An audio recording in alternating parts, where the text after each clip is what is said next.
10 വയസ്സുകാരിയായ കുട്ടിയെ മാനസികമായും ശാരീരികമായും പീഡിപ്പിച്ച ചിത്രകലാധ്യാപകൻ അറസ്റ്റിൽ. കൊയിലാണ്ടി കൊല്ലം സ്വദേശി രവീന്ദ്രനെയാണ് കൊയിലാണ്ടി പോലീസ് അറസ്റ്റ് ചെയ്തത്.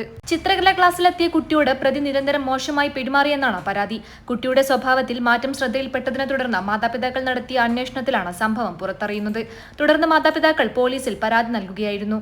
പ്രതി ഉടൻ അറസ്റ്റ് ചെയ്യണമെന്നാവശ്യപ്പെട്ട് കൊയിലാണ്ടി നഗരസഭയിലെ UDF കൗൺസിലർമാർ പ്രതിഷേധിക്കുകയും ശക്തമായ നടപടി ആവശ്യപ്പെടുകയും ചെയ്തു. രക്ഷപ്പെടാൻ ശ്രമിച്ച പ്രതിക്കായി പോലീസ് നടത്തിയ തിരച്ചിലിനൊടുവിൽ ഉച്ചയോടെ രവീന്ദ്രനെ പിടികൂടി. സംഭവത്തിൽ പോലീസ് പോക്സോ നിയമപ്രകാരം കേസെടുത്ത് തുടർ നടപടികൾ സ്വീകരിച്ചു. ന്യൂസ് ഡെസ്ക് മലബാർ ശബ്ദം.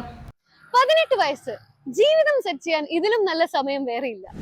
ഒരു സർക്കാർ ജോലി മാത്രമല്ല, അഭിമാനവും അച്ചടക്കവും രാജ്യസേവനവും നിറഞ്ഞ ഒരു കരിയറാണ് നിങ്ങൾ സ്വപ്നം കാണുന്നതെങ്കിൽ ഇന്ത്യൻ ആർമി, എയർഫോഴ്സ്, നേവി നിങ്ങളുടെ സ്വപ്നങ്ങൾക്ക് ഇനി ചിറകുവിരിക്കാം. 100% വിജയത്തിന്റെ വിശ്വാസത്തോടെ കേണൽസ് അക്കാഡമി കോഴിക്കോടും സുൽത്താൻ ബത്തേരിയിലും.